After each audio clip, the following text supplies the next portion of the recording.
सत्सङ्गत्वे निस्सङ्गत्वं निस्सङ्गत्वे निर्मोहत्वं निर्मोहत्वे निश्चलतत्वं निश्चलतत्वे जीवन्मुक्तिः पुनरपि जननं पुनरपि मरणं पुनरपि जननी जठरे शयनम् इह संसारे बहुदुस्तारे कृपया पारे पाहि मुरा। रामो विरामो विरतो मार्गो नेयो नयो नयः धीरः शक्तिमतां श्रेष्ठो धर्मो धर्मविदुत्तमः. அதனுடைய நாமாக்கள்ல ராமாவதாரத்தை குறிக்கக்கூடியதான அற்புதமான நாமாக்கள் இந்த ஸ்லோகத்துல சொல்லப்படுறது. வைகுண்டவாசி சித்திகர்த்தா உலகத்துல இருக்கிற சகல பிராணிகளுக்கும் சித்தி காலத்துல அவளுக்கு என்னென்ன வேணும் அதை கவனிக்கிறவர். அதோட மட்டுமல்ல, எல்லோரையும் தன்னிடத்துல அழைத்துண்டு ஒரு வழியாக சகல க்ஷேமத்தையும் கொடுக்கறதுக்கு எப்பவும் சித்தமா இருக்கக்கூடியதான புண்ணியமூர்த்தி. அப்படிப்பட்டதான ராமனுடைய திவ்யமான ஒரு சித்திரம். இதுல முதல்ல ராமஹாங்கிற ஒரு நாமாவோட ஆரம்பிக்கிறார். ராமான்னு சொன்னா சாதாரணமாக நமக்கு தெரியுது ரமயதீதி ராமஹா. இது நம்ம கவனிக்கணும். எல்லோரையும் சந்தோஷப்படுத்துகிறார்.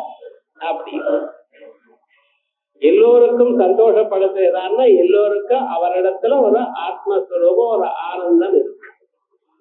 நாம் வாழ்க்கையில எதை விரும்புகிறோம் அப்படின்னு யோசனை பண்ணி பார்த்தோம்னா எத்தனையோ பொருளை விரும்புகிறோம். நல்ல சேலைன்னா இஷ்டம் ஸ்திரீகளுக்கு, நல்ல ட்ரெஸ்னா நமக்கு இஷ்டம், நல்ல உட்கொள்ளக்கூடியதான பதார்த்தங்கள் நமக்கு இஷ்டம், நல்ல வாகனம் இஷ்டம், இவைகள்லாம் வேணும் வேணும்னு சேர்த்துக்கிறோம். வெளியில இருக்கக்கூடியதான பொருள்களை எல்லாவற்றையும் நாம் விரும்புவது எதனால அப்படின்னு யோசனை பண்ணி பாருங்க. அதை ஏன் விரும்புகிறேன்? அதனால நமக்கு சுகம் வருதுன்னு நம்ம நினைக்கிறோம். எப்பொருளையும் நாம் விரும்புவது அதுல இருந்து நமக்கு சுகம் வருது. இது இந்த தேவலை, இது நன்னா இருக்கு, இது எனக்கு சுகத்தை அளிக்கும் எனக்கூடியதான எண்ணம் எங்க இருக்கோ அதுல மனிதனுக்கு விருப்பம் இருக்கு. அதே போலயே சில பொருள்ல நம்ம வெறுக்கிறோம். எப்படி? இது நமக்கு வேண்டாம். துன்பத்தை யாராவது வேணும்னு நினைக்கிறாளோ? இல்ல. அதே போல தேளு பாம்பு முதலிய பதார்த்தங்களை கண்டா நமக்கு பயம் ஏற்படுறதோ இல்லையோ? ஏன்? அதுவும் பகவத் சிருஷ்டியில வந்துட்டானே. இருந்தாலும் என்ன, அவைகள இருந்து நமக்கு ஒரு துன்பம் வருமோ எனக்கூடியதான ஒரு பயம். ஆகையால் வெளிப்பொருள் எது இருந்த போதிலும் அது ஒண்ணு விரும்பத்தக்கதாக இருக்கும் அல்லது வெறுக்கத்தக்கதாக இருக்கும்.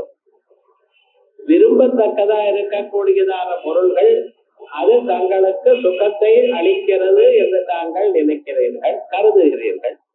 அதே போலயே வெறுக்கத்தக்க கூடியதான பொருள்கள் எல்லாம் இது நமக்கு துன்பத்தை கொடுக்குமோ எனக்கூடியதான பயம் நமக்கு இருக்கு. ஆனா இந்த துன்பமும் இன்பமும் மாறி மாறி வருகிறது. எது எப்பொழுது இன்பமோ அதே ஒரு நாளைக்கு துன்பமாகலாம். எது துன்பம் என்று நினைக்கிறோமோ அதே ஒரு நாளைக்கு இன்பமாகலாம். பின்னால குத்தினா உங்களுக்கு கஷ்டம் துன்பம்னு நினைக்கிறேன். ஆனா வியாதி வந்தப்ப டாக்டர் இன்ஜெக்ஷன் போடுங்க, சீக்கிரமா போடுங்க தான் இருக்கிறோம். ஏன்னா வியாதி குறையணுங்கிறான். அப்ப இன்ப துன்பங்களுக்கு ஒரு தேசம், ஒரு காலம், ஒரு நியதி என்கிறது கிடையாது. மாறிக்கொண்டே இருக்கும்.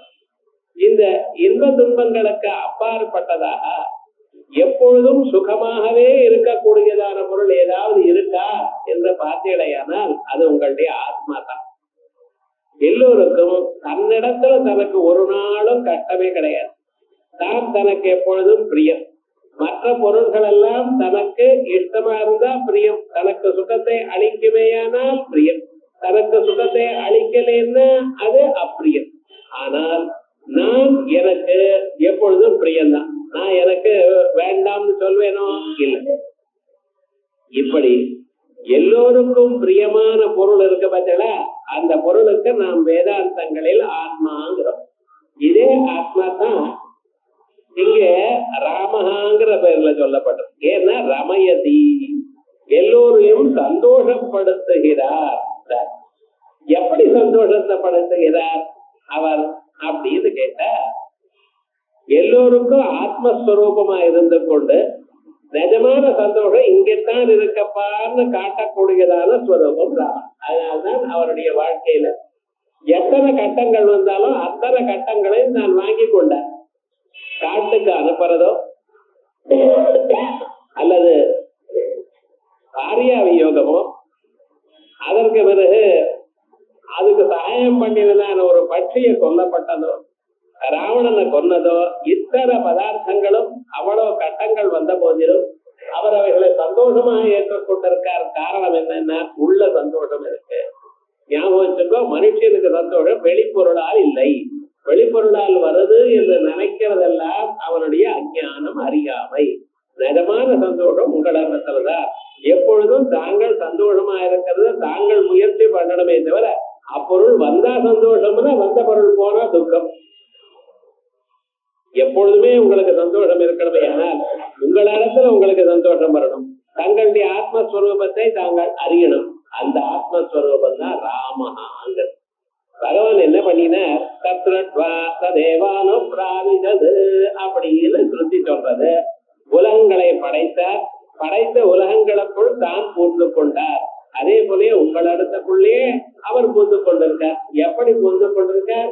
இருக்கேன் எனக்கூடியதான எண்ணத்திலையும், தோணுகிறேன் எனக்கூடியதான எண்ணத்திலையும், ஆனந்தமா இருக்கு எனக்கூடியதான எண்ணமாகவும் நமக்கு அவர் இருக்கிறார். ஆனா நான் இருக்கேன் நமக்கு தெரியாது, நமக்கு இருந்தது தோணுகிறது. ஆனா நான் ஆனந்தமா இருக்கேங்கிறது மட்டும் நமக்கு மறைக்கப்பட்டது. இந்த ஆனந்தம்ங்கிற அம்சம் நமக்கு மறைக்கப்பட்டிருப்பதனால்தான் காலமே எழுந்து அதற்காக தேடிக்கொண்டிருக்கேன். காபி சாப்பிட்டா சந்தோஷமா இருக்குமா, ஹிந்து பேப்பர் படிச்சா சந்தோஷமா இருக்குமா, வேற எங்கேயாவது போனா சந்தோஷமா இருக்குமா, கிரிக்கெட் பார்த்தா சந்தோஷமா இருக்குமா, இப்படி தேடிட்டு இருக்கேன் நீங்க. ஆனா அதுல எங்கேயும் சந்தோஷம் கிடைக்கல. அசாஸ்வதமான ஒரு சந்தோஷம் அப்பப்ப கிடைக்கிறதே தவிர நிஜமான சந்தோஷம் கிடைக்கல. அந்த நிஜமான சந்தோஷம் பூர்ணானந்த வடிவம் ராமனா உங்க இதயத்துக்குள்ள இருக்கார். ஆனால்தான் முதல்ல அர்த்தம் என்ன சொன்ன, ராமயதி ராமா. ரெண்டாவது ரமணீயத்வாத் ராம, மிக அழகானவர். பும்சம்மோகன ரூபாய புண்ணிய ஸ்லோகாய மங்களம். பும்சம்மோகன ரூபாய, மனுஷாளுக்குள்ளேயே ரொம்ப அழகாம். அழகுன்னு சொன்னாலே சாதாரணமா ஸ்திரீகளை சொல்வதுதான் வழக்கம். ஸ்திரீகள் தான் அழகா இருக்காங்க. அழகுங்கிறது சாதாரணமா சொல்ல மாட்டேன். ஆனா ராமனை பார்த்ததுமே புருஷால் உட்பட எல்லோருக்கும் அவ்வளவு அழகா இருக்கே என்ன தோணுமா. ஆயால் ஸ்ரீராமோ லலிதாம்பிகா அப்படின்னு லலிதாம்பிகைக்கு சொல்லும் பொழுது மகா லாவண்ய சேவதி, உலகத்துல இருக்கக்கூடியதான எல்லா அழகும் ஒரு இடத்துல சேர்ந்தால் அந்த ஸ்வரூபம் அம்பாள்னு சொல்றது. அப்படிப்பட்டதான அம்பாளுடைய வடிவமே ராமன் ஸ்வரூபம்னு சொல்றது. அப்படி ராமனுக்கு சகல ஜனங்களையும் ஆகர்ஷிக்க கூடியதான ஒரு ஸ்வரூபமும் அந்த அழகு ஒரு இடத்துல சேர்ந்ததாக இருக்கிறதுனால ரமணீயத்வாத ராமஹான்னு சொல்றோம். ராமனுடைய உருவம் மட்டும் அழகில்ல, ராமனுடைய பெயரும் அழகு. ராமனுடைய பெயருக்கு என்ன பேரு தெரியுமா, தாரக நாமான்னு பேர். இந்த தாரகம்னு என்ன, மனுஷனுக்கு இருக்கக்கூடியதான துன்பங்களை நீக்கி விடுவது. இந்த சம்சாரம் எனக்கூடியதான ஒரு கடல், இக்கடலுக்கு அக்கறையை காட்டுவது, அக்கறைக்கு அழைத்து செல்வது, அதான் தாரகம் பேர். தரதீதி தாரகம், தங்களை சம்சாரம் எனக்கூடியதான துன்ப கடலிலிருந்து அக்கறையை சேர்த்துகிறார். அதான் தரதி சோகம் ஆத்மவித் அப்படின்னு சொல்லி சொல்றது. அதே போல இந்த ராமனானவன் உங்களுக்கு அகப்பட்டு உங்க இதயத்தில் இருக்கக்கூடியதான அந்த ராமனை தாங்கள் பார்த்தீர்களேயானால், பார்க்கப்பட்ட ராமன் உங்களை இந்த துன்ப கடலுக்கு அக்கறையை சேர்க்கிறார். ஆகையால் அவருக்கு தாரகம்னு பேர்.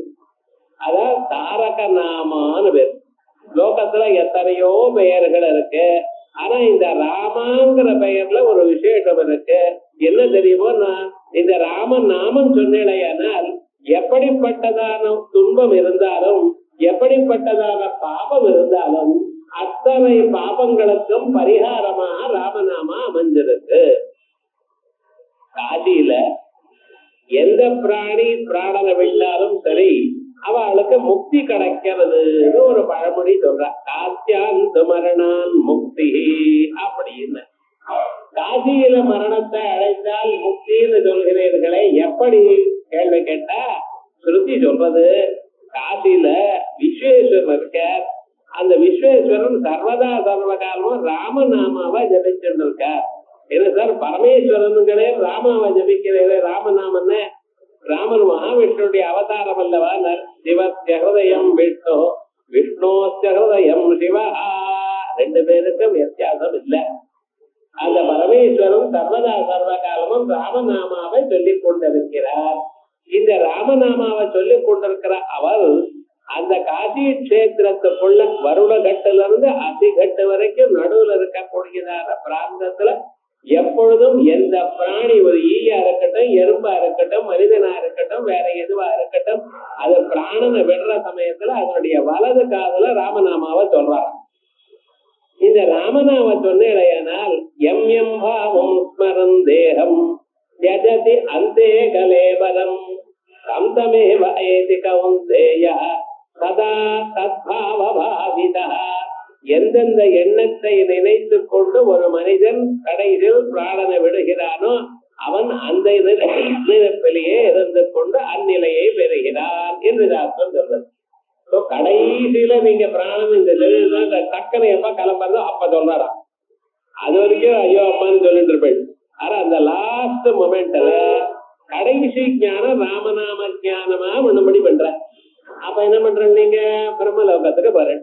பிரம்மலோகத்துக்கு போறதுமே அங்கே வேதாந்தங்களை வாசித்து அங்கே முக்தியை அடைகிறேன்.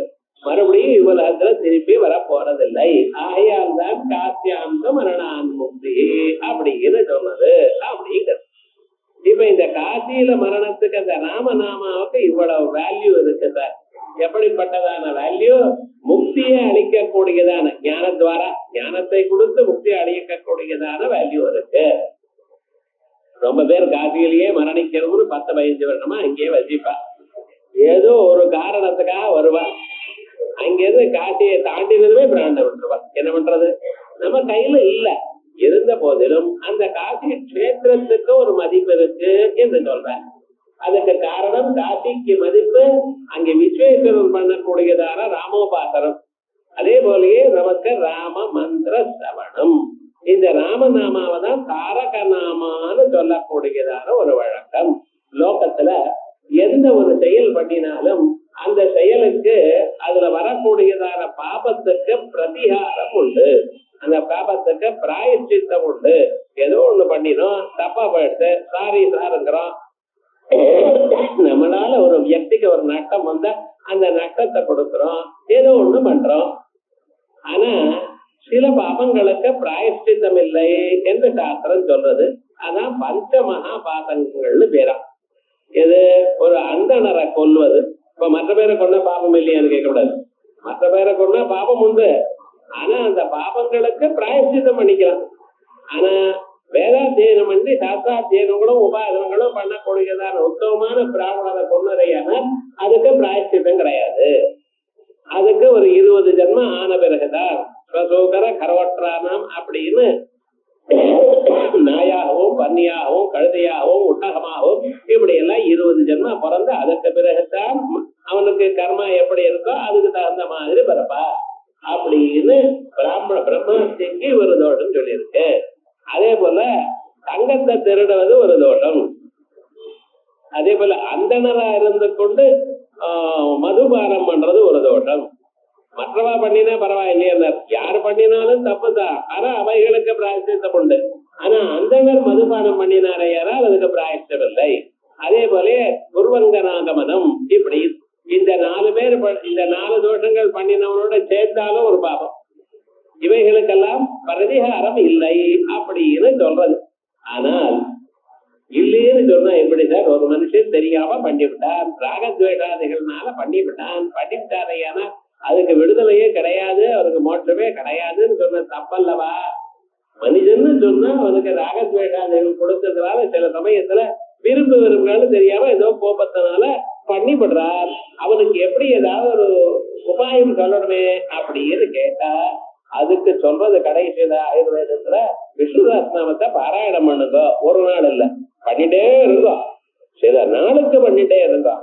அப்படி பண்ணிட்டே இருந்தா பாவம் குறையும் அப்படின்னு சொல்லு. அதனாலதான் ஆச்சாரியால் பகவத்கீதை இது பதகோவிந்தன் சொல்லும் பொழுது கேயம் கீதா நாம சஹஸ்ரம், விஷ்ணு சஹஸ்ரநாமத்தை டெய்லி படிக்கணும், எல்லோரும் படிக்கணும் அப்படின்னு விசேஷமா சொல்லியிருக்காரு. என்ன, நமக்கு தெரியாம ஏதாவது பாபம் இருக்கலாம், அந்த பாபங்கள் மகாபாபங்களாகவும் இருக்கலாம், அவைகள் போடுதையானால் அதற்கு இந்த வழி உண்டு அப்படிங்கிறது சொல்லிட்டு இருக்க.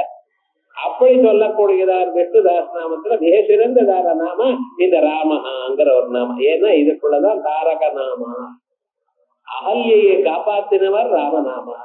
ராம பாதங்கள்ல இருந்து வந்ததான ஒரு தூசித்தா அது என்ன பண்ணிட்டு அந்த அகல்யே கல்லா போறதான அகல்யே இல்ல, மறுபடியும் ஒரு பெண்ணாக அழைத்து வந்தது.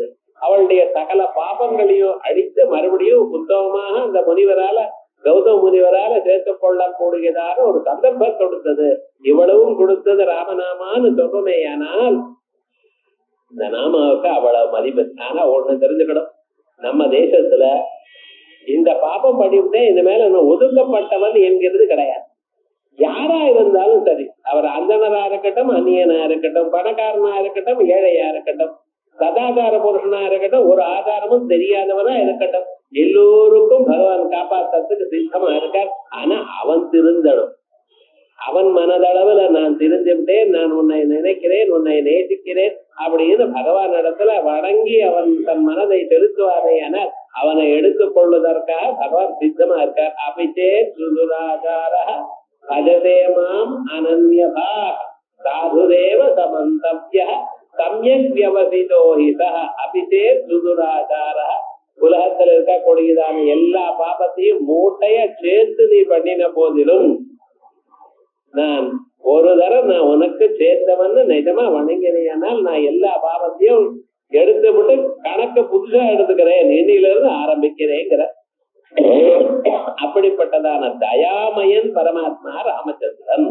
ஆகையால் அந்த ராமனுடைய நாமாவுக்கு தாரக நாமான்னு பேரு. இப்படி ரமணீயத்வார், இதுதான் அழகுன்னு பேர். அழகு என்று சொன்னால் வடிவத்தில் அழகு இல்ல, மற்றதுல வடிவ அழகு இல்ல. அழகு என்று சொன்னால் அந்த மனதுல இருக்கக்கூடியதான ஒரு அழகு, அந்த எண்ணம். யாரா இருந்தாலும் நம்ம காப்பாற்றும், யாரா இருந்தாலும் ஒரு சகாயம் பண்ணும், நாளான முடிஞ்சதான ஒரு தானம் பண்ணும், அது பார்க்கணும். எல்லா மனிதர்களும் இதை தெரிந்து கொள்ளணும். நம்மளால முடிஞ்சது நல்ல வழக்க கொடுக்கணும் அப்படிங்கிற ஒரு எண்ணம் இருந்தா போறோம். அது எவ்வளவு முடியுதோ அவ்வளவு கொடுப்போம், எல்லாத்தையும் கொடுக்கணும்னு சொன்னோமா இல்லையே. ஆனா எப்பொழுதும் இந்த எண்ணம் மட்டும் மனிதனுக்கு இருக்கணும். நம்மளால முடிஞ்ச சகாயம் யாருக்காவது பண்ணிக்கொண்டே இருக்கணும் வாழ்நாள்ல. ஒவ்வொரு நாளும் இன்னைக்கு நான் என்ன நல்லது பண்ணினேன்னு நினைக்கணும் ஒவ்வொருவரும். இது பண்ணிக்கொண்டே இருந்தேன்னா வாழ்க்கையில அவன் முன்னேறுவார். இந்த ஒரு ஸ்வரூபம் ராமன் நினைச்சார். ராமன் சொல்லும் பொழுது அவர் ஏதாவது ஒரு சின்ன சகாயம் பண்ணாலும் அதை 100 தரம் 10 பேர் சொல்லிட்டு இருப்பாராம். சதமப்யுபகாராடா, ஒரு சின்ன உபகாரமா இருந்தாலும் 100 தரம் சொல்வாராம். அதே போல எவ்வளவு பெரிய அபகாரம் பண்ணினாலும் அதை கண்டேன்னு எச்சதே கழுத்திலேயே வச்சுப்பாரா, யாருக்கும் சொல்ல மாட்டார். தனக்கு ஒருத்தர் பண்ணினால தீங்க யாருக்கும் சொல்ல மாட்டார். ஆனா தனக்கு ஒரு சின்ன உபகாரம் பண்ணினாலும் அதை கொண்டாடுவாராம். அந்த நில மனப்பான்மை நமக்கு இருக்கணும். ஆனா நம்ம ரிவர்ஸ்ல இருக்கோம். யாராவது ஒரு வார்த்தை ஒரு நாளைக்கு தெரியாம சொல்லிவிட்டோம், அவன் அப்படி சொன்னானே நான் 1000 தரம் 10 பேருக்கு சொல்றேன். நமக்கு பண்ணினதான உபகாரத்தை சொல்றதில்லை. ஒரு சின்ன பிராணி அது என்ன பண்ணிட்டு தெரியுமா, அது இந்த சமுத்திரத்துல அணை கட்டணுங்கிறதுக்காக முயற்சி பண்ணினான். யாரு, இந்த குரங்குகள்லாம் சேர்த்து. குரங்குகள்லாம் முயற்சி பண்ணும் பொழுது குரங்குகளுக்கெல்லாம் என்னென்ன, இதெல்லாம் கல்லை எடுத்துட்டு போய் கொடுக்கும். நீலன்னு ஒரு குரங்கு அதை அப்படியே தொட்டு தொட்டு போடும். ஏன்னா அதுக்கு ஒரு வரம். அந்த குரங்கு தொட்டு ஜலத்துல ஒரு கல்லை போடுமே, ஆனால் அந்த கல்லை வந்து முதக்கமே தவிர முழுகாதுங்கிற ஒரு வழக்கம், ஒரு வரம் அதுக்கு குரங்கோடது. ஆகையால் எல்லா குரங்கும் பெரிய பெரிய குரங்கெல்லாம் அனுமார உட்பட எல்லாம் பண்ணிட்டா பெரிய பெரிய கல்லெல்லாம் கொண்டு வந்து கொடுக்கும். அங்க கொண்டு போனா அந்த குரங்கு தொடுவார், தொட்டதுமே அங்க வைப்பார். அது அப்படியே உன்னோட ஒண்ணு ஒட்டிட்டு இருக்குமா. அதான் ராமசேதுன்னு சொல்றோம். இங்க இருந்து ஆரம்பிச்சு லங்கை பரியந்தம் ஒரு சேதுவை கட்டினா குரங்கள்ல. அப்ப ஒரு அணில் பார்த்ததாம், அதுக்கு ஒண்ணும் தெரியாது பாவம். ஆனா என்ன பண்ணிட்டு இப்படி கல்லெல்லாம் போடுறால, இந்த கல்லெல்லாம் நடுவுல ஒட்டாம ராமன் போகும் பொழுது அது தனித்தனியே பிரிஞ்சு போயிடுச்சுன்னா அப்புறம் என்ன ஆறுது, ராமன் சமுத்திரத்துல விழுந்து வரோம் இல்லையோ. அதுக்காக நம்ம என்ன பண்ணணும், அந்த கற்கள் எல்லாம் சேர்றதுக்கு வந்து நடுவுல மண்ணு இருந்தா தேவையில்லைன்னு நினைச்சிட்டு பீச்சுக்கு வந்து அது என்ன பண்ணுமா, ஜலத்துல முழுகும், பீச்சுல வந்து புரளும். அந்த ஜலம் அந்த மண்ணெல்லாம் உடம்புக்கு ஒட்டிக்குமோ இல்லையா, அந்த ஒட்டிட்டு நான் மணல் வந்து 2 கல்லுக்கு நடுவில் போடும். இப்படி ட்ரை பண்ணிட்டே இருக்குதான். ராமன் பார்த்தாரா, அது போகாதுங்கிறது, பிரிஞ்சு போகாதுன்னு வர நீல நட்டை இருக்குங்கிறது தெரியாது. இன்றைக்கு நாம் நடந்து போகும் பொழுது அது நடுவுல விழுந்துருந்ததுன்னா, கல்லு பிரிஞ்சு போயிடுதுன்னா நான் சமுத்திரத்தை விழுந்துருவேணும்னு ஒரு பயம் தானே, நமக்கு ஹெல்ப் பண்ணுங்கிற ஒரு அபிப்பிராயம் இருக்கோ இல்லையா. அப்படின்னு அது முதுகுல அப்படின்னு 3 வரல எல்லாம் தொட்டாராம். அதனாலதான் இன்னைக்கு வரைக்கும் எல்லா அணிலுக்கும் பின்னால முதுகுல 3 விரல் இருக்கு. அதுக்கு நாமம் போட்டா போல 3 விரல் இருக்கா இல்லையா. என்னன்னா அப்படி ஒரு சந்தோஷமா அவருக்கு. ஒரு சின்ன பிராணி அது நமக்கு நல்லது நடக்கணும் எண்ணிட்டு, அதனால நடக்க போறதில்ல, ஒன்னும் ஆகவும் போறதில்லை. இருந்தாலும் அந்த எண்ணம் இருக்கு பார்த்தா, ஆபியந்தர விருத்தி மாத்திர ரசிகா வாக்கியாரபேட்சய தஸ்வாமி மம தெய்வதம் ததிதரோ நாம்நாயதே. அவர் அல்லவா கடவுள். நம்ம மனசுக்குள்ள இருக்கக்கூடியதான எண்ணங்களை கருதி அதற்கு வேல்யூ கொடுத்து அது நல்லா இருக்கு அப்படின்னு நினைச்சு அதுக்கு நமக்கு சகாயம் பண்றவர். இங்க நல்ல பழங்கள்லாம் நைவேத்தியம் பண்ணல, நல்ல தின்பங்கள் நைவேத்தியம் பண்ணல, இதெல்லாம் பார்க்கறது இல்லை. என்ன, அவர் படைச்சதான பொருள்கள் இவைகள் எல்லாம். உலகத்துல இருக்கிற புஷ்பமோ பலமோ தின்பண்டங்களோ எல்லாமே அவர் படைச்சது, அவர் கொடுத்தது. அவர் படைத்ததை மறுபடியும் அவருக்கு திருப்பி கொடுத்தா அது ஒரு சந்தோஷம் இல்லை. ஆனா அவருடைய படைப்புல இல்லாததான ஒரு பக்தி இருக்கு பார்த்தா, நல்ல எண்ணம், மனதை தான் படைத்தார், எண்ணம் தாங்கள் படைத்தீர்கள். அப்படி நல்ல எண்ணத்தை கண்டதுமே அவருக்கு ரொம்ப சந்தோஷம். அந்த அணிலுக்கு பண்ணியிருந்தான உபகாரம், அணில் பண்ணின உபகாரத்துக்காக எப்படி அணிலுக்கு பண்ணினாரோ அதே போலதான் எல்லோருக்கும் உபகாரம் பண்ணணும் எனக்கூடியதான எண்ணம் எப்பொழுது உள்ளவர். ஆகையால் அவருக்கு ரமணீயத்துவாத ராமா. அதுல ராமாவதாரத்துல பத்தி என்ன விசேஷம் இருக்குன்னு பாக்குறேன். ராம சப்தத்திலேயே என்ன இருக்கு, ரமயதி ராமஹா ரமணீயத்வாத் ராமஹா. அதோட மட்டுமல்ல, ரமு கிரீடாயாம் எப்பொழுதும் விளையாட்டு தரமா இருப்பாளா. இது என்ன இருக்கு, ராமன் இப்படி விளையாண்டே இருக்காரு, எப்போ விளையாண்டா போல தெரியவே இல்லையே அப்படிங்கிறான். சர்வதா தவ ஆத்ம கிரீடா ஆத்மரத கிரியாவான் ஏஷ பிரம்ம விதுத்தமஹா அப்படின்னு ஆத்ம கிரீடா ஆத்மரதி. சர்வதா சர்வ காலமும் ஆத்மாவனிடத்திலேயே சந்தோஷப்படுறது விளையாடி கொண்டே இருக்காரா. ராமனுக்கு வசிஷ்டர் பாடம் சொன்னார். 8வது வயசுல இருந்து ஆரம்பிச்சு ஒரு 4 வருஷம் பாடம் நடந்தது. எல்லாமும் ஆச்சு. இந்த பாடம் நடந்த பிறகு ராமனுக்கு எல்லாமே ரொம்ப அழகா நடந்தது. ரொம்ப நல்லா கேட்டுட்டார். ஏகதந்தகிராகி பகவானுக்கு சொல்லணுமா, குரு மூலமா வரணுங்கிறதுக்காக குருவை எடுத்துட்டாரே, அவனுக்கு எல்லாமே தெரியும், எல்லாமே அறிஞ்சுட்டார். ஆனா ராமாவதாரமா இருக்க மனிதனுடைய அவதாரம் அல்லவா. ஆகையால் அவர் தான் மனிதன் எனக்கூடியதான எண்ணத்திலேயே இருந்தவர். 12 வயசுல ராமனை விஸ்வாமித்திரர் அழைத்து செல்கிறார். அழைத்து செல்வது ராமனுக்கு தெரியாத விஷயங்களை நான் சொல்றதுங்கிறது இல்ல, தன்னிடத்துல இருக்கக்கூடியதான படிப்பை பகவானுக்கு சமர்ப்பணம் பண்ணணும். வசிஷ்டரும் அதுதான் பண்ணினார். அது இத்தனை வருஷமா சேர்த்து வச்சது ராமனுக்கு கொடுத்தார். அதே போலயே நானும் தபசக்தியினால புதுசான எத்தனையோ விஷயங்களை அறிந்திருக்கேன், எத்தனையோ அஸ்திரங்களை எல்லாம் அறிந்திருக்கிறேன். அதையெல்லாம் பகவானுக்கு கொடுக்கணும் எனக்கூடியதான எண்ணத்துல தான் அழைத்துட்டு போறேன். இவர் அழைத்துட்டு போனா அதுக்கு பகவான் யஜ்ஞ சம்ரட்சணம் பண்ணி கொடுத்த மாரீச்சுபாவெல்லாம் வதம் பண்ணினார். எல்லாமும் ஆயிடுது. அதே போலயே அவர் எதிர்பாராம சீதா தேவியருடைய கல்யாணமும் பண்ணியாச்சு. மறுபடியும் கொண்டு வந்து விட்டார். அது வரைக்கும் விஸ்வாமித்திரருடைய பார்த்து அதோட சரியா போச்சு. விஸ்வாமித்திரர் அதுக்கப்புறம் ராமாயணத்துல வரவே இல்லை. என்னடா செய்தார். ஆனா ஒரு நாளைக்கு அதுக்கு பின்னால் விஸ்வாமித்திரர் வரா. வந்ததுமே என்ன பண்ணினார், நான் ராமனை பார்க்கணுங்கிற தசரதன் என்ன பண்ணினார், ராமனை அழைச்சிட்டு வரும் அப்படின்னு ஆள அனுப்பிச்சார்.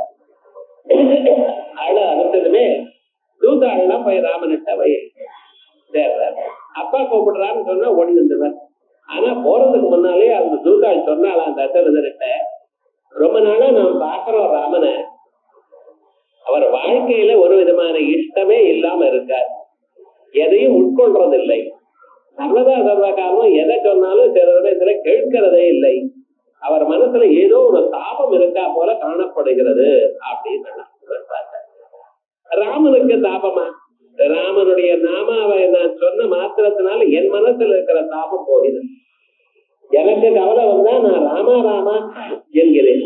அப்படி இருக்கும் பொழுது ராமனுக்கு தாபம் இருக்கக்கூடியதான ஒரு சந்தர்ப்பமோ ஒரு அவகாசமே இல்லையே, எப்படி இருக்கும் அப்படின்னு மனசுல கவலைப்பட்டுட்டார். ராமனை அழிச்சுட்டு வருகிறார். அப்பா அழிச்சுட்டு வந்தா சொல்ல வேகமா வந்தார். வரத மட்டுமல்ல, நாமோ நாமகா அபிவாதையை சொல்லி நமஸ்காரம் பண்ணாரா. ஒவ்வொரு தரம் அப்பாவை கண்டதுமே சரி விசேஷமே நமஸ்காரம் பண்ணார். விஸ்வாமித்திரருக்கு நமஸ்காரம் பண்ணினார். அதுக்கப்புறம் விஸ்வாமித்திரர் கேட்கிறார், என்ன நீ வாழ்க்கையிலே இன்ட்ரெஸ்ட் இல்லாம இருக்க போல இருக்கே அப்படின்னு கேட்கிறார். ஆமான்ட்டார் ராமன். என்ன எதனால அப்படின்னு கேட்டா, வசிஷ்டர் வேதாந்தத்தை சொன்னார், அத்தனை வேதாந்தங்களும் நான் கேட்டேன். வேதாந்தங்கள் கேட்கும் பொழுது அதை நஜம்னு தோணித்து, ரொம்ப நஜம்னு தோணித்து. ஆனா வாழ்க்கையில வந்து பார்த்தேன், ஊரை முழுக்க பிரதர்சனம் பண்ணிட்டு வந்த ராஜ்யம் முழுக்க பார்க்கணும்னு அப்பாவை கேட்டேன். சரின்னு அப்பா சொன்னார். அவருடைய அனுமதிக்கு மேல முழுக்க கிராமம் கிராமம் நான் ஊரெல்லாம் சுத்திட்டு வந்து பார்த்தேன். ஆனா பார்த்த பிறகு ஜனங்கள் இன்னும் கஷ்டப்பட்டு கொண்டுதான் இருக்கா. விசேஷமாக ராஜ்யம் பரிபாலனை பண்ணார், எல்லாமும் பண்ணிட்டு இருக்காரு. இவர் மட்டுமல்ல, எங்க வம்சத்துல வந்தவாள்லாம் ரொம்ப இருந்துட்டு இருக்கா. அப்ப ஜனங்களுக்கு நிஜமாக ஒரு துன்பமும் இருக்கக்கூடாதுன்னு நான் நினைச்சேன். ஆனா அப்படி காணப்படல, நிறைய துன்பம் இருக்கு, ஜனங்கள்லாம் கவலைப்படல. இந்த கவலை போறதுக்கு வழி என்ன? இவ்வுலகம் எப்படி பொய்ன்னு சொல்றா? உலகத்துல ஜனங்கள்ல கவலைப்பட்டு கொண்டு தானே இருக்கா. இதனுடைய ரகசியம் எனக்கு புரியலையேங்கிறாரா. அப்பொழுது விஸ்வாமித்திரர் வசிஷ்டர் என்ன சொன்னாரோ அவைகள் முழுக்க திருப்பி சொன்னார். ஏன் வச்சுக்க, வசிஷ்டர் சொன்னதான் சொன்னார். வசிஷ்டர் இப்படி சொன்னாரே இப்படி சொன்னாரேன்னு சொன்னாரா. இதையெல்லாம் வால்மீகி அங்கிருந்து சிவரக்கிருந்து கேட்டாராம். கேட்டு மறுபடியும் அதை எழுதினார். அதான் வாசிஷ்ட ராமாயணம்னு. வாசிஷ்ட ராமாயணம் வசிஷ்டர் சொன்னது. அதான் யோக வாசிஷ்டம்னு இன்னொரு பேருன்னு வச்சுக்கிறேன். யோக வாசிஷ்டம்னு பேரு, வாசிஷ்ட ராமாயணம்னு பேரு. வசிஷ்டர் சொன்னதை விஸ்வாமித்தர் அதுக்கு யுக்தியோடு எடுத்து கதை கதைகளாக உனக்கு சொன்னாரேப்பா, இந்தந்த கதைக்கு என்னென்ன அர்த்தமப்பா அப்படின்னு விசேஷமாக ஒவ்வொரு பிரகரணத்துல இருந்து ஆரம்பிச்சு எல்லா பிரகரணமும் சொன்னார் விசேஷமாக. அவைகளெல்லாம் மறுபடியும் கேட்டுண்டு மறுபடியும் அவைகளுக்கெல்லாம் அந்தந்த கதைக்கு என்ன அந்தரார்த்தம்னு திருப்பியும் கேட்கிறார் ராமன். அப்ப விஸ்வாமித்தர் சொன்னார். அதை முழுக்க வால்மீகி நமக்கு எழுதி அதுக்கு அனுகிரகம் பண்ணியிருக்கார். அதனால என்ன தெரியணும் தெரியுமா, நான் அத்தனையும் தான் அறிந்து கொண்டு அந்த ஸ்வரூபத்துல சர்வதா சர்வகாலமா ஆத்மாராமனாக விளங்கினார்.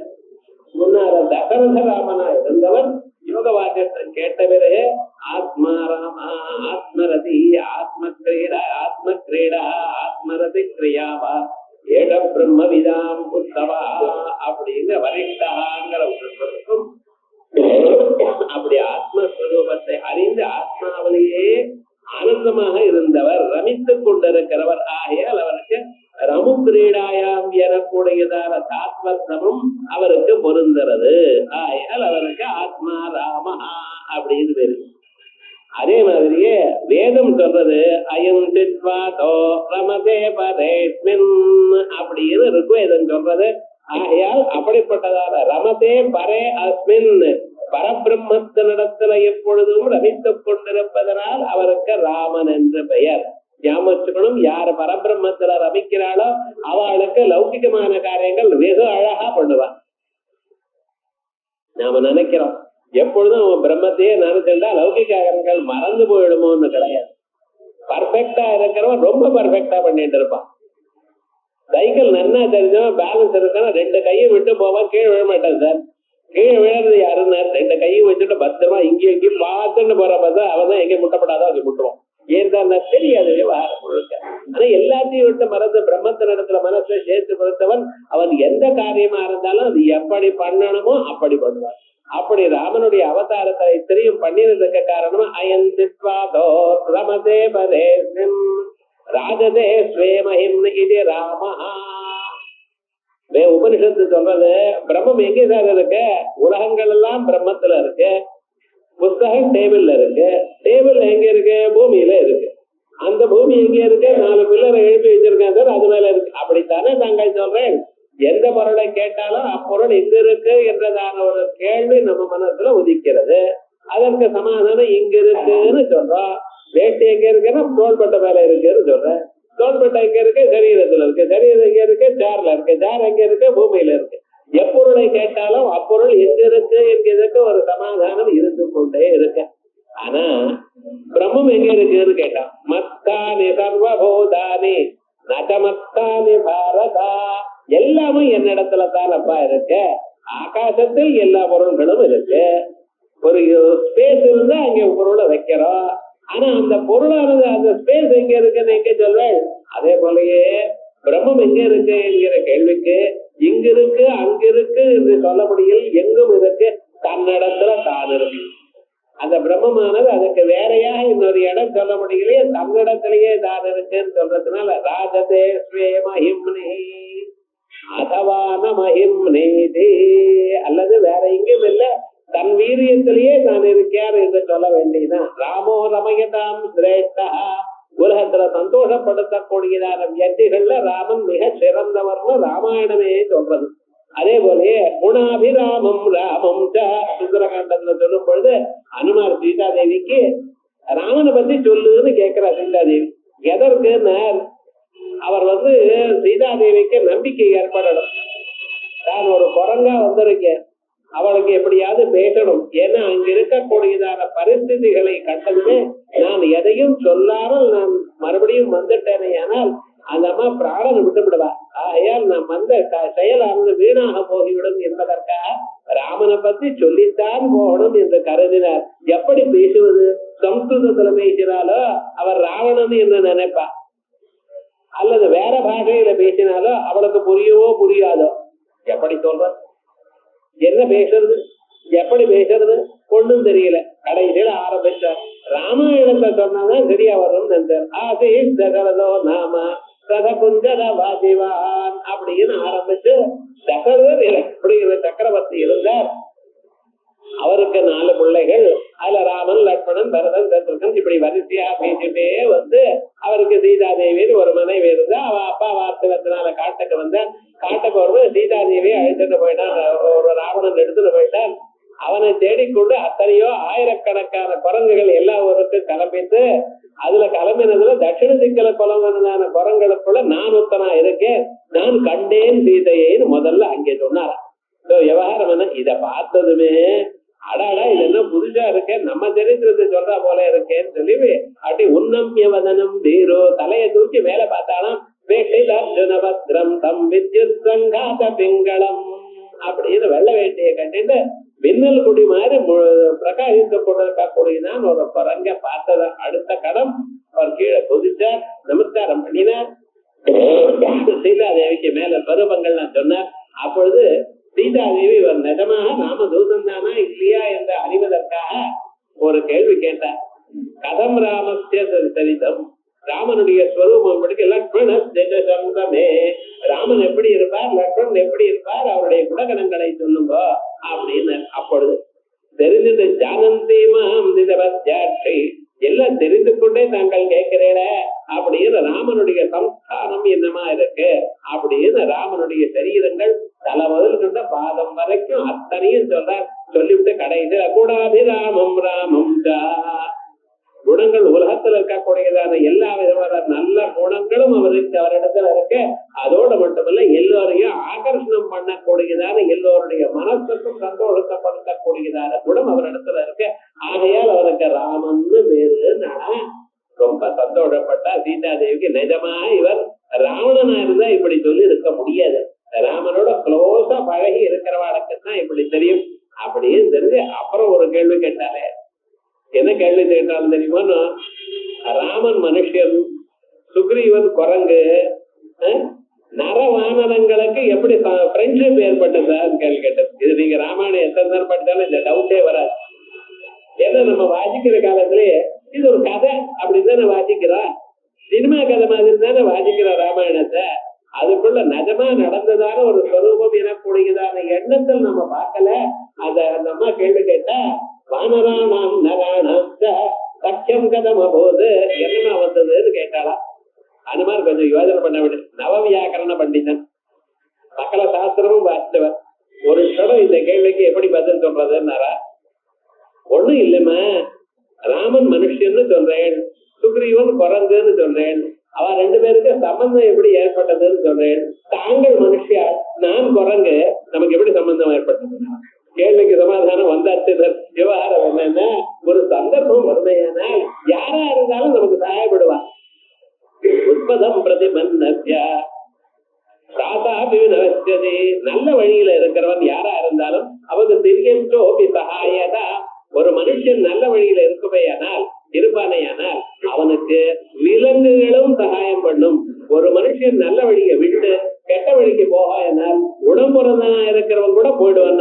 இதுக்கு நாளைக்கு விபீஷன் பிரிஞ்சு போறாங்கிறது சொல்றதுக்கு இப்பவே சொல்லிவிட்டார் ராமாயணத்துல. அதனால எப்பொழுதும் நீங்க எப்படி இருக்கணும், நல்ல வழியிலேயே இருக்கணும் அப்படின்னு சொல்றதுக்கு இந்த ராம நாமாவை பத்தி விசேஷமாக சொன்னதான ஒரு சொல்லுவோம். இப்படி அநேக அர்த்தங்கள் ராமநாமாவுக்கு இருக்கு. அதுல சில அர்த்தங்களை பாஷ்யக்காரர் பண்ணியிருக்க. இப்ப அதை பார்ப்போம். நித்யானந்த லட்சணோ அஸ்மின் யோகினே ரமந்தே இது ராம.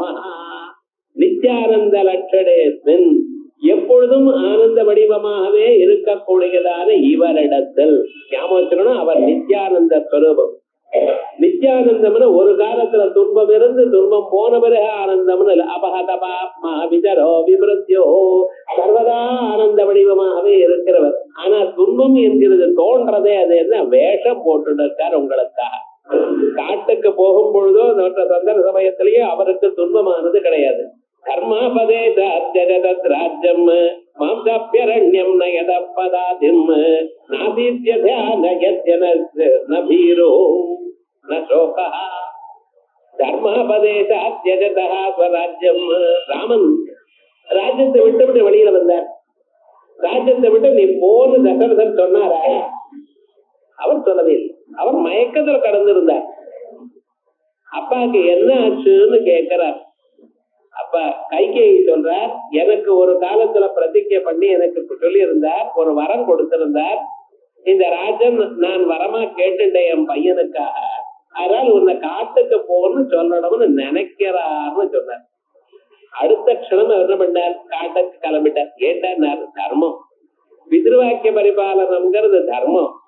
அப்பா அத சொல்ல மீறப்படாது அப்படிங்கிறது தர்மம். இப்ப ஒரு தர்மமும் நம்ம ஃபாலோ பண்றது, அம்மா சொல்றதா அப்பா சொல்றதா ஆனா ஆத்துக்காரி சொல்றதா எதையும் வேதம் சொல்றதா எதையும் ஃபாலோ பண்றது இல்ல.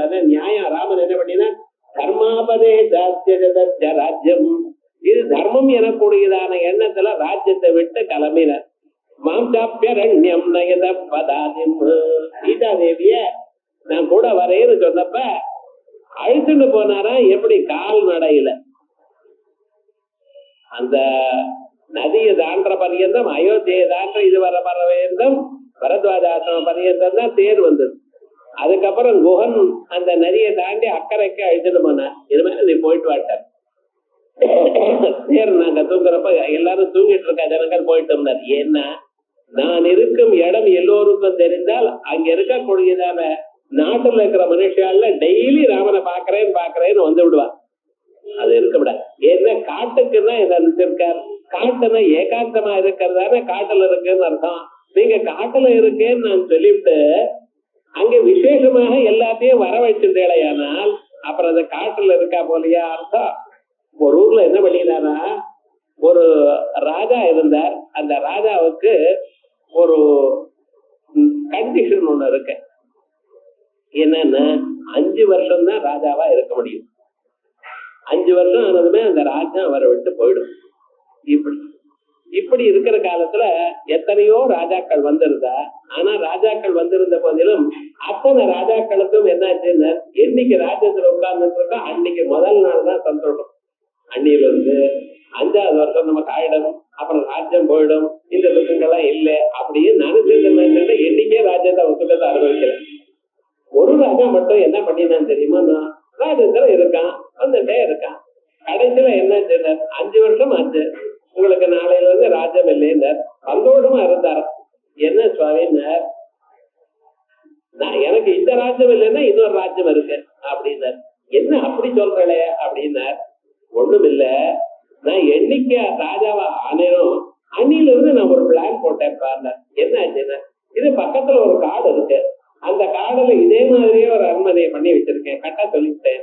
அதே மாதிரியே எல்லாருக்கும் அங்க இருக்கிறவா யார் யார் வந்தாலும் அவளுக்கெல்லாம் தனியா இதை விட அழகான ரூம்ஸ் எல்லாம் கட்டி வச்சிருக்கேன். எல்லா வசதியும் உத்தியானவனங்கள் என்ன அரசாங்க சொத்து தானே, நான் தானே பரப்பாம இதே போல இன்னும் கட்டி வச்சிருக்கேன்.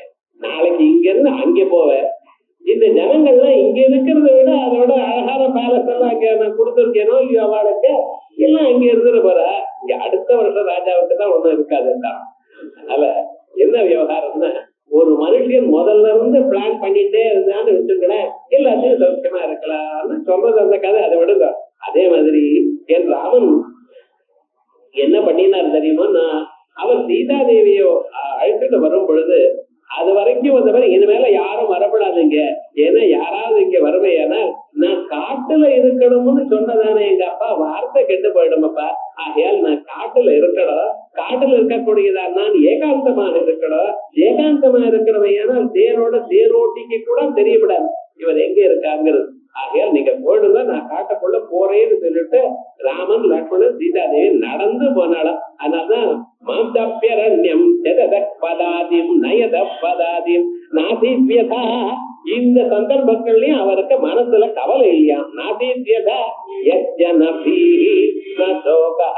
அந்த ராமனுக்கு பயமும் இல்லையா, ஒரு துன்பமும் இல்லையா. ஏன் ஆத்மா ராமஹா ஆத்மரதிக்கிரியாவன் உள்ளூர ஆனந்தம் பொங்கிட்டு இருக்க. ஏன் தெரியுமா, இவைகள்லாம் நித்தியம் இல்லை, இவைகள்லாம் நிச்சயம் இல்லை.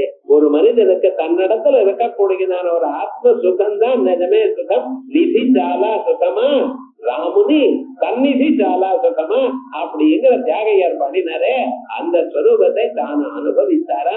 ஆகையால் தான் அவருக்கு விசேஷமாக நித்யானந்த லட்சணேஸ்மின் யோகினோ ரமந்தே இது ராமஹா. இத எங்கேயோ ஒரு புராணம் சொல்றது அந்த வசனம், ரமந்தே யோகினோ யஸ்மின் நித்யானந்தே சிதாத்மனி இது ராமபதேன ஏதத் பரம் பிரம்ம அபிதீயதே. பரத ரமந்தே யோகினோ யஸ்மின், அந்த யோகிகள் சர்வதா சர்வ காலமும் எங்க ரசிக்கிறார், தன்னுடைய ஆத்மாராமனிடத்துல ரசிக்கிறார். இதயத்துக்குள்ள இருக்கிற ஆத்மாவை ராமனா ரசிக்கிறார். ஏன்னா உருவம் இல்லாதான ஒரு பொருளை நினைக்கிறது கஷ்டம், தியானம் பண்றது கஷ்டம், மனதை நிறுத்துவது கஷ்டம். ஆகையால் நான் என்ன பண்றேன், அதுக்கு பிரதீகமாக ராம உருவத்தை எடுத்துக்கொண்டு அந்த ராம உருவத்திலேயே மனசை செலுத்துகிறேன், ராமனையே நினைக்கிறேன், ராமனுடைய குணங்களை அனுசந்தானம் பண்ணுகிறேன். இப்படி அல்லவா ராமனை நினைத்து நினைத்து அங்கே நின்று போயிட்டார் யோகிகள் எல்லாம். ரமந்தே யோகினோ யஸ்மின், அவர் கடைசியில எங்கே மாறினார், என்னமா மாறினார், நித்யானந்தே சிதாத்மனே. பாருங்க, எந்த ஒரு சுத்த பிரம்மம் வாக்குக்கு மனசுக்கு எட்டாவதான ஒரு பிரம்மம், அந்த பிரம்மத்தை நினைக்க எல்லாராலையும் முடியலையே என்றால் அவ சகுண பிரம்மத்துல ஈடுபடுகிறார்கள். வசீக்கிரதே மனசேஷம் சகுண பிரம்ம சீலநாத். இது சகுண பிரம்மத்தினால ஏதோ ஒரு உருவத்தோடு இருக்கக்கூடியதான ஒரு பிரம்மத்தை நினைத்து நினைத்து மனசங்க நிற்குமேயானால் பிறகு அந்த மனசு தானா நிர்குண பிரம்மத்துல வந்து சேருமா. வேதாந்த இன்னைக்கு கேட்க வந்திருக்கேன்னு சொன்ன பல பிறவிகள்ல நீங்க நல்லது பண்ணிருக்க, நான் சொல்லல, சாஸ்திரம் சொல்றது. அப்ப என்ன, யாரு பல பிறவைகள்ல தியானம் பண்ணிருக்கானோ, ஏதோ ஒரு அவன் இஷ்டமான ஒரு கடவுளை வழிபட்டிருக்கானோ, அவனுக்குத்தான் இந்த நிர்குண பிரம்மத்தை கேட்கணும் எனக்கூடியதான சந்தர்ப்பமே வந்து சேரும். ஆகையால் அப்படிப்பட்டதான யோகிகள்ல நித்யானந்தே சிதாத்மனே, நித்யானந்தனாக இருக்கக்கூடியதான அந்த சைத்தன்ய வடிவான ராமனை பார்ப்பதற்காக நினைத்துக் கொண்டிருக்கிறார்கள். இது ராமபதேன ஏதது, இப்படித்தானே ராமன் எனக்கூடியதான வார்த்தையினால, ராமா எனக்கூடியதான பதத்தினாலேயே ஏதது பரம்பிரம்ம அபிதீயதே. ஆகையால் ராமன் என்கிறது என்ன, பரம் பிரம்மா அப்படின்னு பத்ம புராண வச்சனம். ஆகையால் இந்த பத்ம புராண வச்சனத்தினால நமக்கு ராமசப்தமானது பிரம்மத்தை சொல்றது. அதனால்தான் ஐயர்வாள் தாரகநாமான்னு சொல்லியிருக்கார், ராம பிரம்மம்னே பாடியிருக்கார். இது விசேஷமாக இந்த ராமனோட தான் இந்த பிரம்மத்தை சேர்த்து வைக்கிறது. கிருஷ்ணனுக்கு ஆனந்த வடிவமான ஒரு ஸ்வரூபம் சொன்னோம். கிருஷ்ணனை பூர்ணாவதாரம்னு சொல்லிக் கொண்டிருந்தோம். 2 அவதாரங்கள் ஒரே மாதிரி இருந்த போதிலும் ராமாவதாரத்துக்கு ஒரு விசேஷம் என்ன, ராமாவதாரத்துல முதல்ல இருந்து நான் மனிதன் எனக்கூடியதான எண்ணத்திலேயே இருந்தார். ஆனா மகர்ஷிகள் எல்லாரும் அவர் பிரம்மம் என்று அறிந்தார்கள். விஸ்வாமித்திரன் சொல்லும் பொழுது அகம் வேத்மி மகாத்மானம் ராமம் சத்ய பராக்கிரமம் வசிஷ்டோபி மகாதேஜ ஏதேவே தபதிதா அகம் வேத்மி மகாத்மானம். நான் அறிவேனப்பா, 12 வயசு தான் என் குழந்தைக்குன்னு சொல்றார். மாறிட்டு ரூபாக்கள்லாம் இங்க இருக்கா, அவளை விரட்டணும். நான் ஒரு கண்ணை திறந்து அவரை கும்முன்னு சொன்னானேன்னா அத்தனை அரக்கர்களும் காலம் ஆயிடுவா. ஆனா எனக்கு ரொம்ப கவலை ஏற்பட்டது. 10,000 வருஷமா நான் தபசு பண்ணி வேஸ்ட் பண்ணிட்டேன். ஒரு 10,000 வருஷம் தபஸ் பண்ணினேன், மேனகையை பார்த்து விட்டேன், போட்ட விட்டேன். இன்னொரு 10,000 வருஷம் தபஸ் பண்ணினேன், அதுக்கு என்னாச்சு, ஒரு பையன் வந்தான், அந்த பையனை காப்பாற்றணுங்கிற இடத்தினால அதை அவரை விட்டேன். அதுக்கு இன்னொரு 10,000 வருஷம் தபஸ் பண்ணினேன், திருச்செங்கூருக்கு மேல அனுப்புறதுக்காக விட்டேன். இப்படி எத்தனையோ வருஷங்கள், இன்னொரு 10,000 வருஷம் வசிஷ்டர் மேல கோபத்தோட தபஸ் பண்ணியிருந்தேன், தபஸெல்லாம் விட்டேன். ஆகையால் இது மேல நான் பண்ணினதான தபஸை எக்காரணத்தை கொண்டையும் நான் விட தயாரா இல்லை. ஆகையால் தான் என் ராமனிட்ட வந்திருக்கேன். நமக்கு எவ்வளவுதான் கஷ்டப்பட்டாலும் எவ்வளவு சிரமப்பட்டாலும் நான் பண்ணுகிறேன்ங்கிற அகங்காரம் வந்தா அந்த காரியம் பூர்த்தி ஆகாது. ஆகையால் ராமனிடத்துல சரணாகதி அடைஞ்சிருக்கேன், அந்த ராமனை கொடுங்கன்னார். தசரதர் சொல்றார், அது எப்படி ராமோ ராஜீவலோச்சனா, அந்த ராமனானும் சின்ன பையனப்பா, ஊனஷோட வருஷோமே, இன்னும் 16 வருஷம் ஆகலையே. ஒரு பையனுக்கு 16 வருஷம் தான் வந்தாதான் மேஜர். இப்பெல்லாம் 18 வருஷம், அப்பதான் எலெக்ஷன்ல ஓட்டு போடலாம் நீங்க சொல்றேன் பார்த்தா. அப்பெல்லாம் 16 வருஷமா இருந்தது. ஊனஷோட வருஷோமே, அதுவும் ஆகலி அவனுக்கு. இன்னும் 4 வருஷம் இருக்கே, 12 வருஷம் தானே. ராமோ ராஜீவலோச்சனா, சின்ன குழந்தை எழுந்த வித பார்த்தா கண்ணு தூக்க கலக்கமாவே இருக்கும் கொஞ்ச நேரத்துக்கு.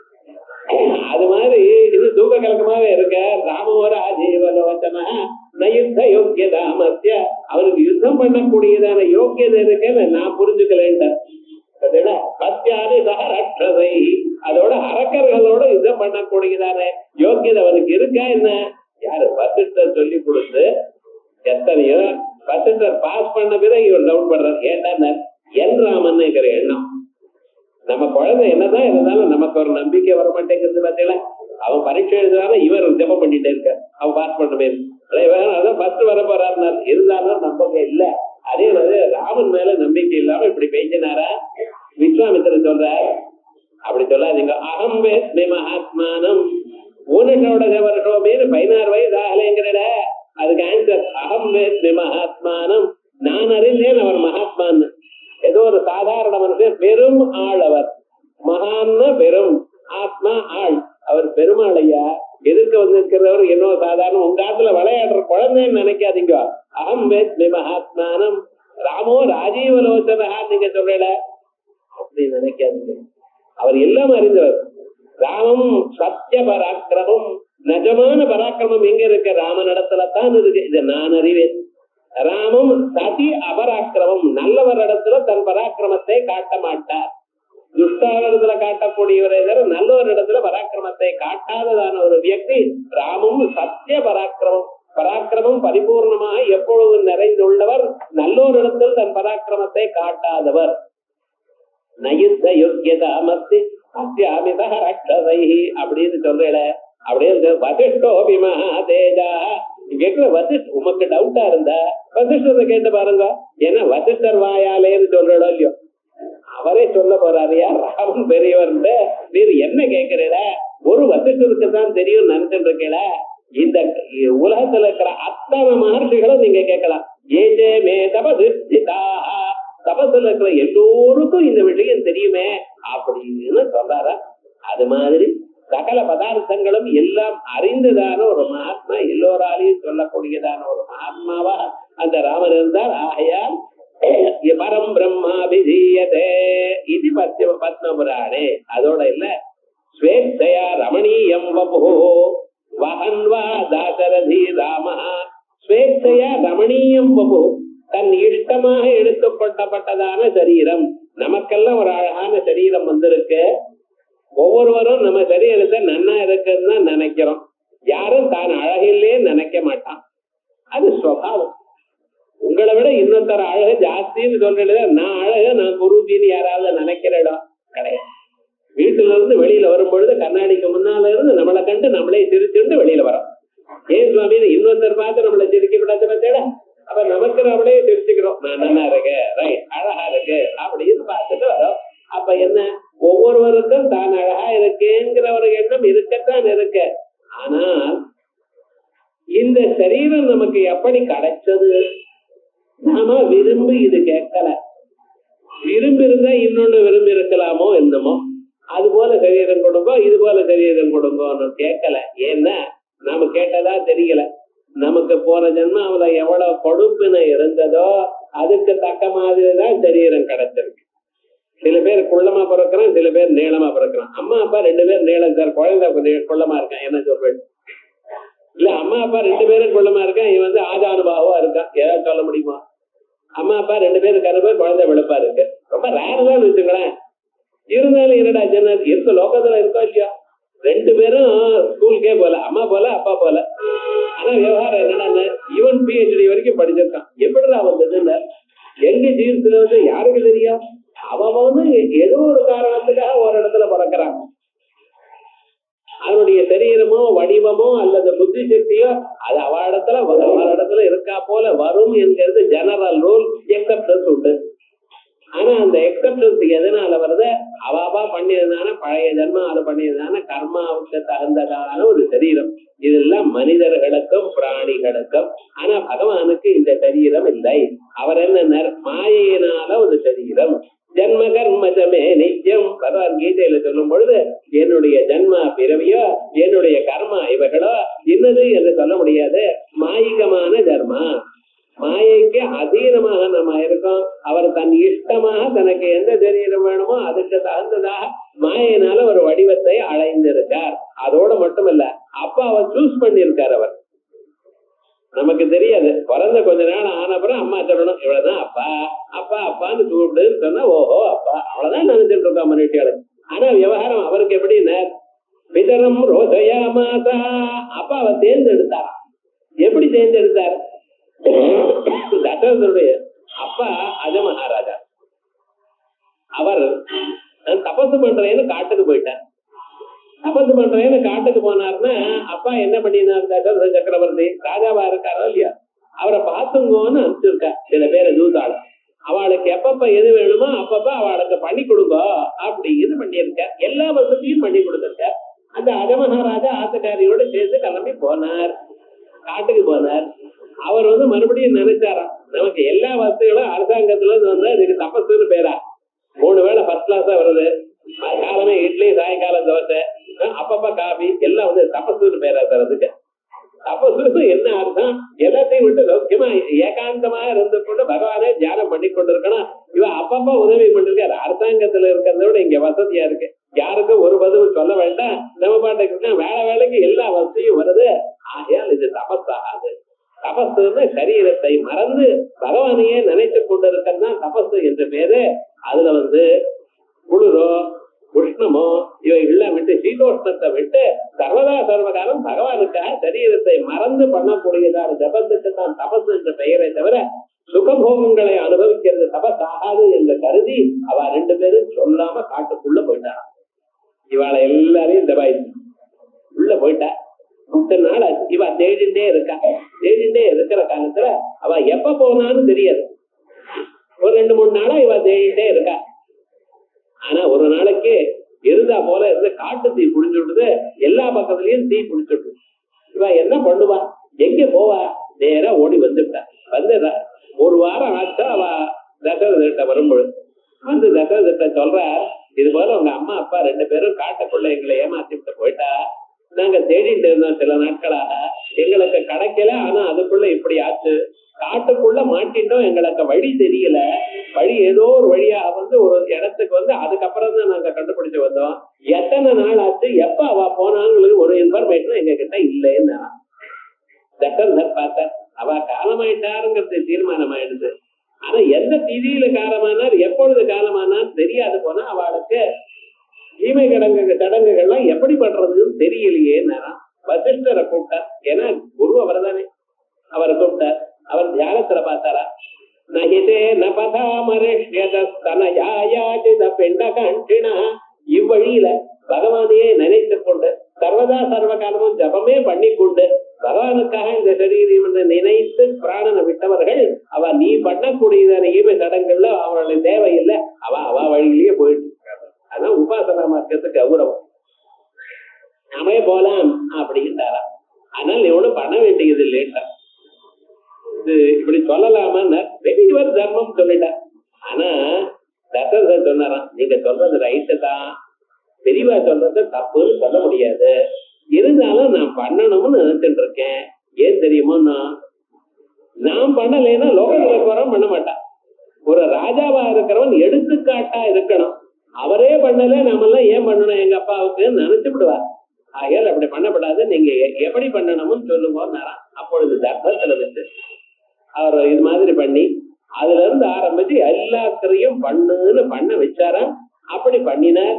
அதனாலதான் இவர் பார்த்தாராம், தர்மத்துல இப்படிப்பட்டதான தீவிரமான எண்ணம் இருக்கக்கூடியதான இவர் தான் ரொம்ப சிறந்தவர் எனக்கூடியதான எண்ணத்தில் தான் அவரை அப்பாவாக வரித்தாராம். பிதரம் ரோஜயா மாத அப்படின்னு தான் எங்க பிறக்கணும், எப்படி பிறக்கணும், எப்படி வாழணும், எப்படி லோகத்துல ஜனங்களுக்கு எல்லாவற்றையும் நல்லா பண்ணி கொடுக்கணும், இவைகள்லாம் இவர் தானா சொல்லி பண்ணி கொடுத்தார். ஆகையால் தான் ராமனுடைய கௌரவத்தை பிரம்மாஸ்வயம் போச்சதுரானோவா தாத்தும் நகர்த்தாயுதி ராமவத்யம், பிரம்மவா இருக்கட்டும், ஸ்வயம்புவா இருக்கட்டும், 4 முகங்கள் இருக்கக்கூடியதான அந்த பிரம்மவா இருக்கட்டும், அவருடைய ஸ்வரூபத்தை யாராலையும் எடுத்து சொல்ல முடியாது. அவருடைய குணங்கள் இன்னது என்று யாராலையும் சொல்ல முடியாது. அந்த அளவுக்கு வளர்ந்தவர் ராமன் அப்படின்னு விசேஷமாக சொல்லப்படுகிறது. ஆகையால் அவர் ஸ்வேத்தையா தன் இச்சையாக ரமணீயம் வபு, அழகான ஒரு ஸ்வரூபத்தை, இந்த ரமணீயம்னு பேர் அங்கங்க வீட்டுக்கு மேலாம் பாக்குறோம் பார்த்தீங்களா, இது ராமாயணத்துல இருக்கிற பதம். ரமணீயம் வபு, இந்த அழகுன்னு சொன்னா அது மாதிரி எம் ராமம் நபத்யது எம் நபத்யதி நெஞ்சிதே சுவாத்மாப்யேனம் விகர்ஹதே. ராமன் பவனி வந்துட்டு இருக்க, ராமனுடைய பார்வை நம்ம மேல விழுந்ததுன்னு பிறகு அவன் வாழ்க்கையில ஏதோ அடைய முடியாதான பதார்த்தத்தை அடைஞ்ச மாதிரி ஒரு சந்தோஷத்தை அடையிறான். அதே போல ஈவன் ராமனை பார்த்தான்னு வச்சுக்கிறேன், இன்னைக்கு வாழ்க்கை நான் சபலமாச்சு அப்படின்னு நினைச்சானா. அப்படி அந்த ராமனுடைய ஸ்வரூபம் ரமணி எம்பபோ வஹன்வா இதுக்கு எடுத்து கொண்டதுனால அவனுக்கு ராமன்னு பேரா. பகவானுக்கு ராமன்னு பேரு. இத்தனை காரணங்கள் சொன்னேன். ஆனா இது மட்டும் இல்ல, இது நிறைய காரணங்கள் இருக்கு. நமக்கு விஷ்ணு தரிசனம் ஆகணுமோ இல்லையோ, அதனால இதோட ராமனை நிறுத்திப்போம்.